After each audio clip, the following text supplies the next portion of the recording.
Sitting కేంద్ర మంత్రి మాజీ రాష్ట్ర మంత్రులు సైతం ఉద్దేశపూర్వకంగా నోరు జారినట్లు కనిపిస్తోంది. ఈ జాబితాలో కిషన్ రెడ్డి, కేటీఆర్, ఈటెల రాజేందర్ ఉన్నారు. అటు బాలకృష్ణ పార్టీ కండువా కప్పుకొని పోలింగ్ బూత్లోకి వెళ్లడం వివాదానికి దారితీసింది.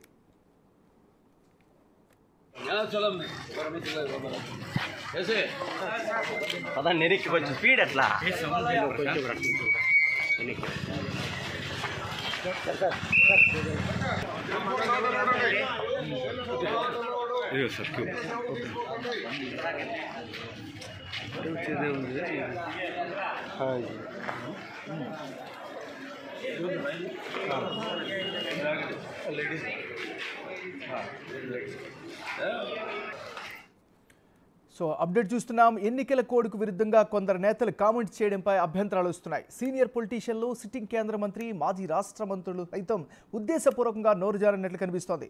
ఈ జాబితాలో కిషన్ రెడ్డి, కేటీఆర్, ఈటెల రాజేందర్ ఉన్నారు.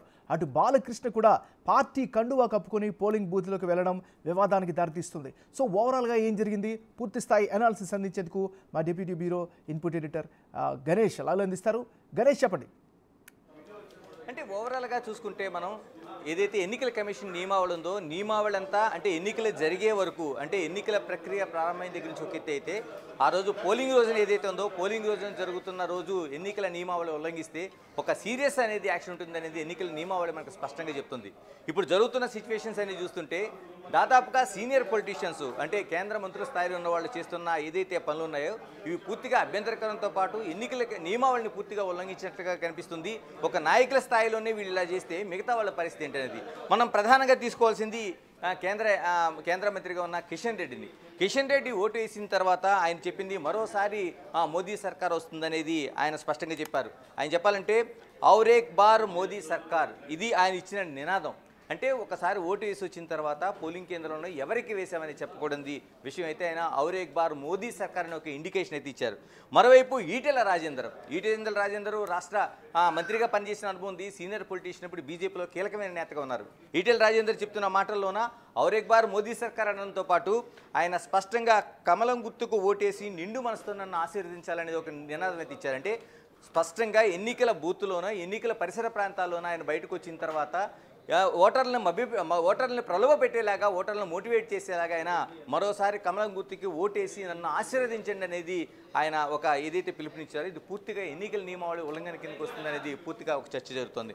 మరోవైపు బాలకృష్ణ అంటే హిందూపురం నియోజకవర్గంలో బాలకృష్ణ ఎప్పుడు కూడా ఎన్నికల పరిస్థితుల్లోనే కాదు మిగతా కూడా సంచలనంగా కనిపిస్తూ ఉంటారు. అటువంటి బాలకృష్ణ ఈ రోజున ఒక పోలింగ్ బూత్ పరిసర ప్రాంతాల్లోన ఆయన పూర్తిగా ఒక పసుపు కండువా కప్పుకోవడంతో పాటు కండువాతో పాటు ఒకవైపు పార్టీ గుర్తు, మరోవైపు ఎన్నికల గుర్తు, దీంతో పాటు ఆ పార్టీ జాతీయ నాయకుడు చంద్రబాబు నాయుడు ఫోటోతో పాటు ఆయన ఎన్నికల పరిసర ప్రాంతాల్లో సంచరించిన తీరు అయితే పూర్తిగా ఎన్నికల నియమావళికి ఉల్లంఘించినట్టు అనేది ఒక ప్రధానంగా మనకు కనిపిస్తుంది.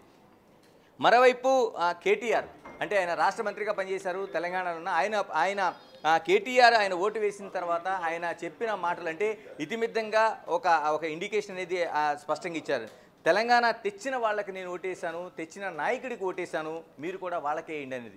ఇవన్నీ చూస్తుంటే వాళ్ళు ఏదైతే ఆ పార్టీ ఉందో ఆ పార్టీ ప్రచారానికి స్పష్టంగా పార్టీ ప్రచారం చేస్తున్నట్లుగా మనకి ఇందులో కనిపిస్తుంది.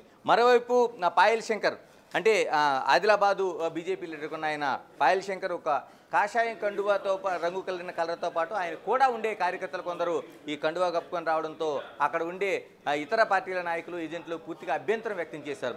ప్రధానంగా మనం కీలక నేతలుగా తీసుకుంటే అటు కేటీఆర్ కావచ్చు, బాలకృష్ణ కావచ్చు, కిషన్ రెడ్డి కావచ్చు, ఈటెల కావచ్చు, వీళ్ళు పూర్తిగా ఎన్నికల నియమాలు ఉల్లంఘించేలాగా వాళ్ళ మాటలు కావచ్చు, వాళ్ళు వస్త్రధారణ కావచ్చు, ఇవన్నీ మనకు కనిపిస్తున్నాయి. అంటే ప్రత్యక్షంగా వీళ్ళు ఒక ఇండికేషన్ ఏమిస్తున్నారంటే ఏదైతే ఎన్నికల నియమావళి వీళ్ళకి తెలియదంటే స్పష్టంగా తెలిసిన వ్యక్తులు, 10 మందికి చెప్పాల్సిన వ్యక్తులు, దాని పర్యవసానాలు ఏ విధంగా ఉంటాయో వాళ్ళు తెలిసిన వాళ్ళు ఇలాంటి ఇలాంటి చర్యలకు పాల్పడ్డారని భావించవచ్చా?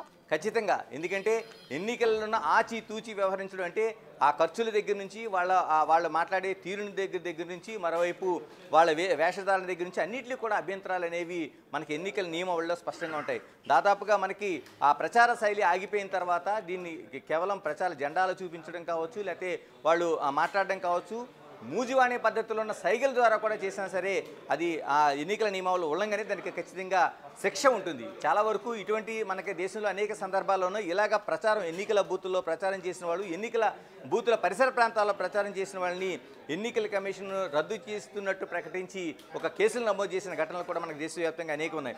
ఇంత తెలిసిన వ్యక్తులు కేంద్ర స్థాయి మంత్రులుగా పనిచేస్తున్న వాళ్ళు, మరోవైపు రాష్ట్ర స్థాయిలో మంత్రులుగా పనిచేస్తున్న వాళ్ళు కూడా వీళ్ళు చేస్తున్న తీరును చూస్తుంటే ఖచ్చితంగా వాళ్ళు ఉద్దేశపూర్వకంగానే ఒక ఇండికేషన్ తీసుకెళ్తున్నట్టుగా మనకి కనిపిస్తుంది. గణేష్, ఇప్పుడు ఉన్నటువంటి పరిస్థితుల్లో ఈసీ ఏమైనా రియాక్ట్ అయ్యే అవకాశం ఉందా?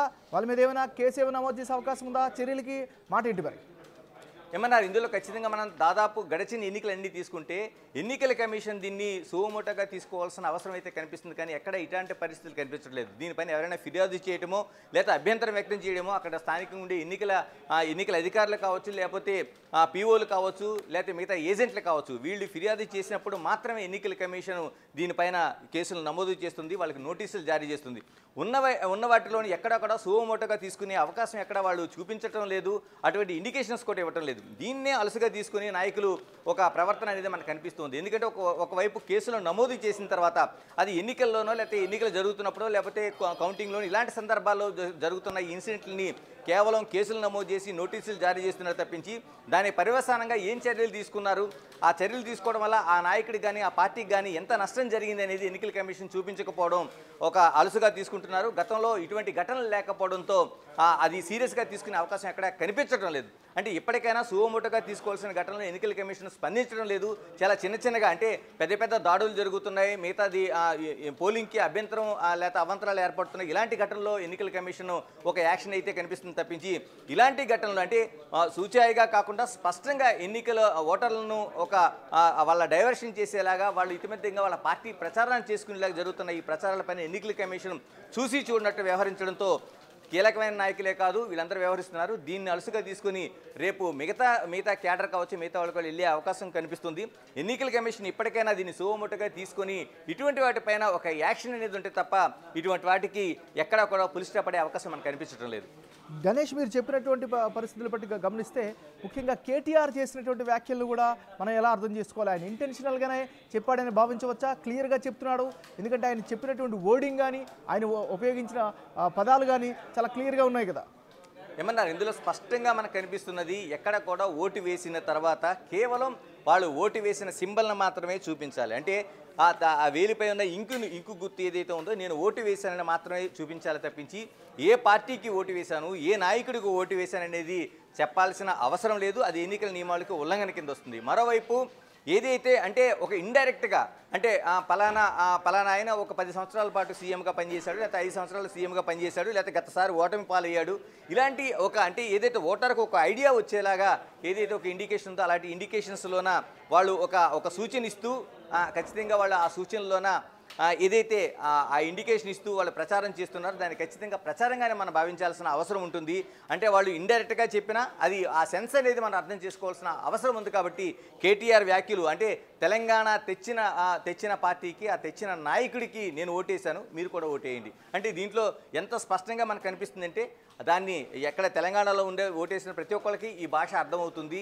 వాళ్ళు ఏ ఇండికేషన్ ఇస్తున్నారో కేటీఆర్ అనేది వాళ్ళకి అర్థమవుతుంది. కాబట్టి ఇందులో ఎక్కడ ఇండైరెక్ట్ అనే స్పీచ్ని మనం అర్థం చేసుకోవాల్సిన లేదు. ఇది డైరెక్ట్గా ఒక తన ప్రచారాన్ని మాత్రం మనకు కనిపిస్తున్నట్టుగా మనం అర్థం చేసుకోవాలి. మరి గణేష్, దీనిపైన ఎవరైనా కేసు నమోదు చేసే అవకాశం ఉంటుందా? సో ఇప్పుడు కానీ కేసు ఎవరైనా పెడితే చర్యలు తీసుకునే అవకాశం ఈసీలో ఉందా? ఏమన్నా ఇదే మనం తీసుకోవాల్సింది. అటు ఏదైతే ఈటెల రాజేందర్ది కూడా మనం ఇక్కడ ప్రస్తావించాల్సిన అవసరం ఉంది. ఈటెల రాజేందర్ అయితే డైరెక్ట్గా ఆయన ఔరేక్ బార్ మోదీ సర్కార్ ఈ నినాదాన్ని ఇవ్వడంతో పాటు ఆయన కమలం గుర్తుకు ఓటేసి నిండు మనసుతో నన్ను ఆశీర్వదించండి అనేది ఒక నినాదం ఇచ్చారు. ఇందులో ఎటువంటి అరమరికలు లేవు. ఒక స్పష్టంగా ఆ పార్టీ గుర్తును ఆ నాయకుడిని ఎస్టాబ్లిష్ చేసుకుంటూ నాకు ఓటేసి గెలిపించండి. ఎన్నికల ఇదే ప్రచారం అయితే ముగిసిపోయి దాదాపు 48 గంటల పాటు ముందే ఆ ప్రచారం చేసుకోవాల్సిన అవసరం లేదని ఎన్నికల నియమావళి చెప్తుంది. అంటే దీంట్లో కూడా ఇంత స్పష్టంగా ఉన్నా ఎక్కడా కూడా ఎన్నికల కమిషన్ అనేది ఎక్కడ దాన్ని చర్యలు తీసుకున్నట్టు కనిపించట్లేదు. కేవలం ఎవరైనా ఫిర్యాదు చేస్తే ఇప్పుడు చాలా సందర్భాల్లో ఇది ఎక్స్ పార్టీ వాళ్ళు కావచ్చు, లేకపోతే ప్రతిపక్షం కావచ్చు, మిగతా ఎవరైనా స్వచ్ఛందంగా ఉండే సంస్థలు కావచ్చు, ఎన్నికల వాచ్ చేసే సంస్థలు లాంటివి కావచ్చు, ఇవి ఫిర్యాదు చేసినప్పుడు మాత్రమే ఎన్నికల కమిషన్ స్పందిస్తుంది, దానికి ఒక నోటీస్ జారీ చేస్తుంది. కానీ సువమోటగా అంటే స్వచ్ఛందంగా ఇలాంటివి వచ్చినప్పుడు, ఎన్నికల నియమావళి ఉల్లంఘన జరుగుతున్నప్పుడు ఖచ్చితంగా ఎన్నికల కమిషన్ స్పందించి వాళ్ళకి నోటీసులు జారీ చేసి, మరోవైపు ఎన్నికల నోటీసు జారీ చేయడం కాదు, వాళ్ళకి ఫలానా శిక్ష ఉంటుంది అంటే ఎన్నికల నియమావళిలో అనేక శిక్షలు మనకు కనిపిస్తున్నాయి. అంటే వాళ్ళకి అంత పోటీ చేయడానికి అనర్హులుగా ప్రకటించే అవకాశం ఉంది. మరోవైపు వాళ్ళకి మిగతా అనేక రూపాల్లోనూ వాళ్ళకి ఎన్నికల కమిషన్ తన శిక్ష విధించే అవకాశం అయితే ఉంది. కానీ ఇలాంటి ఎక్కడ కనిపించకపోవడంతో ఇలాంటి ప్రకటనలు, ఇలాంటి ఇండైరెక్ట్గా ఓటర్లని ప్రలోభ పెట్టడం లాంటి అనేక చర్యలు లాంటివి చేస్తూ వాళ్ళకి ఓటర్లని ఇండైరెక్ట్గా మా పార్టీకి ఓటేయండి అని చెప్పే చర్యలకు వీళ్ళు దిగుతున్నట్టు మనకు కనిపిస్తుంది. ఎన్నికల కమిషన్ ఇందులో మనం ఖచ్చితంగా తప్పు పట్టాలి. ఎందుకంటే ఎన్నికల కమిషన్ ఏదైతే పర్యవేక్షణ చేస్తుందో, ఒక శిక్షలు కానీ ఒక నోటీసులు కానీ జారీ చేయాల్సిన ఒక స్వతంత్ర ప్రతిపత్తి కలిగిన సంస్థ ఈ విధంగా నిర్వీర్యంగా అసలు ఏ విధంగా చేయకపోవడంతో ఇలాంటి చర్యలకు నాయకులు, పెద్ద స్థాయిలో ఉన్న నాయకులు, కేంద్ర మంత్రులు, మాజీ మంత్రులుగా పనిచేసిన వాళ్ళు కూడా ఇలాగా డైరెక్ట్గా దిగుతున్న సందర్భం అయితే మనకు కనిపిస్తోంది. Thank you Ganesh.